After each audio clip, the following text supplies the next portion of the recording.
Hello and welcome to Healthcare IT Today, where we explore the latest trends and interesting technologies from the world of health IT. I'm Colin Hung, and I'm about to sit down with Edward DeVries, CIO of Axia Women's Health. Edward, welcome to the program. Thank you for having me. Now, before we dive into the big question I want to ask you, which is around what you're doing to ensure that your doctors stay with you and are more productive, why don't you tell our audience a little bit about yourself and about your organization?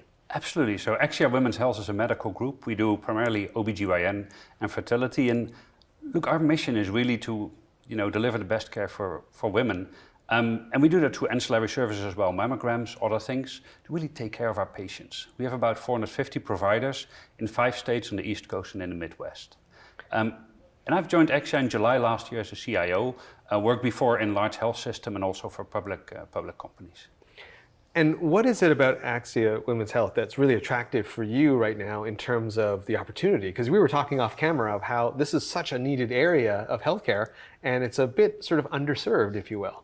Absolutely. We need to have better access for our patient population to be able to be served. And also, when we're helping them after babies are delivered, make sure we take care of them, screen for postpartum depression, other things like that, which is critical to take good care of patients and their babies. Now, you were just on stage, and one of the incredible statistics that you were talking about was how you were able to actually cut down the number of clicks, cut down the amount of work that a doctor has to do, and gave them back time at the end of their day so they can actually go home at a regular time. Talk to me more about that. Well, we as a team focus on that, and we do it together with our partner eClinicalWorks. I spoke to this associate physician last week or 2 weeks ago when I was in the field, and he talked to me how he spent 10 years with another organization on another system, and he did about 20 patients a day. He joined us, he's doing about 30 patients a day and gets home an hour earlier. So how do you do that? You do that by optimizing the EMR to focus on the information which really matters for that patient and for our specialty. And because we're a single specialty, we can really optimize and make life easier for our physicians. So when you say optimize, what do you mean by that? Is it just as simple as making sure that the buttons are in the right place, or is there other things that you're doing in terms of the information that you're collecting? Well, you're collecting the right information and making sure that through technology that we get the information from hospitals and other providers when the patient visits there, that our providers can see this so they can make the best clinical decision. And then we have a team who really looks at getting the templates right and getting the things right so the patient really gets the full attention from our physician so we can do the right thing. That also includes we run our own laboratories to make sure we get the right prenatal screening as well, to make sure we give the mother or the parents the best information. We were talking off camera, you were mentioning the fact that because you're so specialized, you don't have to have screens or options to ask them about flu shots and these kinds of things, because that's not kind of what you do. It's not in your specialty. Yeah. I mean, a lot of systems are very broad, so they will ask a lot of questions. We have a single specialty. That really makes a difference. That means that, like, if I talk to my chief medical officer, he is specifically focused on women's health, and everything we do is presented around that. And with that, I would say we have thought leadership in that space, which really allows us to continue to get better continuously and get the feedback from our physicians, our providers, into the IT team. On my team, I have 1 day a week a practicing physician. She delivers babies, but also is giving the IT team the input, what really makes a difference for our patients.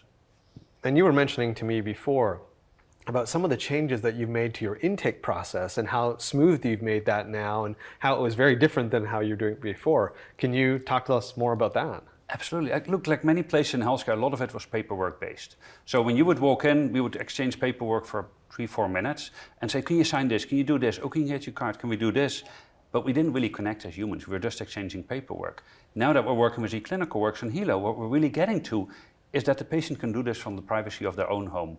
Which means also, if there's a question, what medication do I have? It's a lot easier to do it if you can just look at a bottle versus having to do it in a care center. Then when they come in, instead of doing this full check-in with paper, we can say, great, you're here, you've done everything. Thank you, welcome, how are you today? We can have the human connection versus just doing the paperwork. And through that connection, you were saying that potentially you can find out more clinical information just by having that conversation, whereas before you were just so focused on the paperwork. If you connect, you learn more. It's that simple. And it's not on every case, but in some cases you're going to discover things where our whole team is focused on the patient. So they will tell the clinician, hey, keep an eye on this. I don't want to miss any signal, because that at the end could really make a difference for our patients. Now you've also, streamlined the payment side of things as well. Tell me more about that. So before we had a different product. So what would happen is the patient would come in at the front desk. We would say there's a certain amount of copay you have to pay us. Then our people have to go to a different system, log in, do all of that, spend about 45 seconds. But if you're the patient, I was doing this. I wasn't looking at you. Now it's a single click of a button and we can take care of that payment. So then we can really focus on the patient itself and not just having our head down on the screen, which is exactly the same as we try to do as our physicians. Make life easier and easier. And you see that with a new technology as well.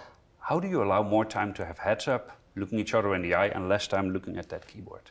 All of this work that you're putting in obviously is going to improve both the patient experience and the clinician's experience. Talk to me a little bit about the patient's reactions to all of this. Have they been very accepting of this? Are you seeing this in your loyalty numbers? Is it manifesting itself in anything tangible? It makes life easier for our patients, but also our patients expect it these days. It's a modern world, and if I do anything else, if I go to Starbucks, I don't stand in line anymore. I order it before my app, and I just walk in there and pick it up. So imagine when they don't come into a hospital or into a care center setting, and then they have to fill in a lot of paper. That's just not the way we want it to be. And also at some point, it will reflect on the way how the quality is perceived, because my doctors are great, but if my other processes are not great, it's going to distract from it.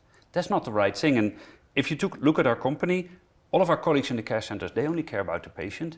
And we, as a support service, are there to service our care centers so they can serve the patient. That's what the whole game is about. Yeah, what you're talking about here is the fact that there's a lot of statistics out there that show that the experience of everything outside of care has almost an equal influence on the perception of the care itself. If I don't have a good payment experience, it taints or affects my belief on how good the care I got. Same with the check-in process. Looks like you've really kind of taken that bookend and really put a focus to make sure that that whole experience is very smooth. Absolutely, and we, like everybody else, we really focus on our clinical care metrics and what is the quality of services we deliver. And I firmly believe we are better than our competitors, but that's hard for a patient to judge. They can judge, was my bill correct? Was my check-in process correct? So they will associate that with the clinical quality, even though the correlation might not be there. That's why we want to remove that distraction, and we really focus on our front and back office processes so we don't burden our clinicians with that. And let's talk about that side. So what has the clinical experience been like with all these new templates and the capabilities that you're adding into eClinicalWorks to make their life easier? What has their feedback been, and what is the metrics, or what are some of the results that you've experienced? I think what you're seeing is it's all about simplification. At the end, we have to streamline it and remove choices we don't need to make. And it's a journey. We're not there, and nobody's there yet in our industry. But once you start to focus on it, you take away point by point, and you get to a better place. The feedback is our clinicians appreciate that we're doing it, and then the second comment is always, well, now do this and now do this. So we've got to keep moving forward, but we're going in the right direction, and that's the feedback I get. And most importantly, when we have clinicians joining from other systems, I will ask them, what is your difference in experience? Do you perceive a difference? Because for us, it's hard to, well, we got 1% better, but it's hard to say how is that compared to a benchmark. And the feedback we're now getting consistently is, this is easier, I can focus more on my patients and less on the system, and that's what we want to do. I got to assume that that's maybe a competitive advantage for you in terms of attracting physicians to your organization. The fact that they're all having such a great experience, that there are fewer clicks, they're less annoyed by the EHR. Are you finding that in terms of a competitive advantage? That's a story we tell. And at the end of the day, look, it's hard to find physicians in any specialty. So the more we can make it easier for them. And look, a physician doesn't join a company to work on the EMR. They join because they care and they want to do the right thing for the patient. So as easy as we can make it so they can focus on the patient, that's what matters. And that's a story we can tell. It's hard to say specifically that's what makes a decision, but it definitely adds in that and in this labor market. As we know, technology is always changing. It's changing so quickly. As you sort of look at as a CIO, look at the technology landscape, other than AI, is there anything that's sort of popping up for you to say, wow, that's pretty cool, I got to keep my eye on that? Absolutely, and I'm going to make one comment about AI first. Sure. There's a lot of hype about AI, but there's little implementation yet. I think what we're starting to see now we're starting to see the places where it's starting to go to help us in the back office processes and the other processes. On the clinical side, it's a little bit early because we never want to risk the clinical autonomy and decision making of our doctors, and other companies will say the same. I think on the technologies we're seeing, mobile is going to the next level, self-service is going to the next level, but some of the things we're doing with large language models and other things is, it makes a lot of small changes, but if you add it up, it really makes a difference. If you think about telemedicine, the fact you can do a real-time translation service, that means that we don't have to wait for a translator anymore, which means we can better serve certain parts of the underserved population. There's a lot of small changes which really add up for us. Yeah, we were just showing some improvements that eClinicalWorks is making to just managing a fax inbox and helping people find and get to the right settings inside their own system using AI. I don't think people would have classically thought about AI in medicine as those applications, but to your point, it's really helping the administration, the back office function, make that much smoother, much better. Absolutely. And on the fax, you'll be amazed how many faxes are going around in healthcare. If we can just automatically assign them, we have less mistakes. Because when a machine does something consistently, it won't make a mistake. You or I might have a bad morning and something can happen, just patient safety improves.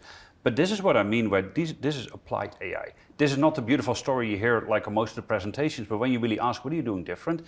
These are things which will drive a difference and which will mean that the fax also gets associated quicker with the patient.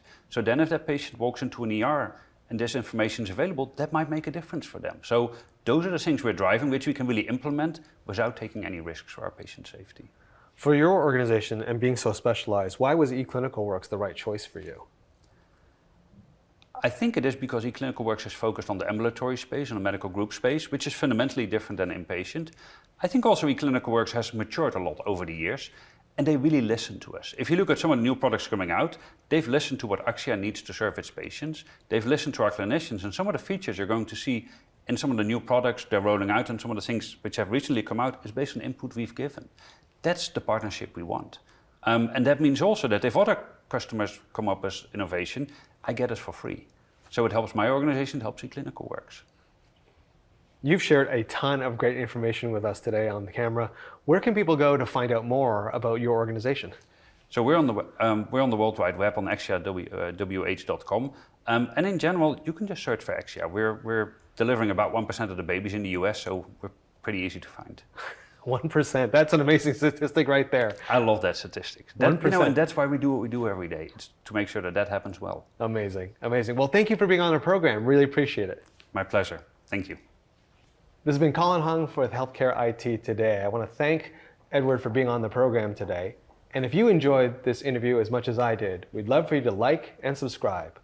Also, head on over to healthcareitttoday.com where you can find more great content like this.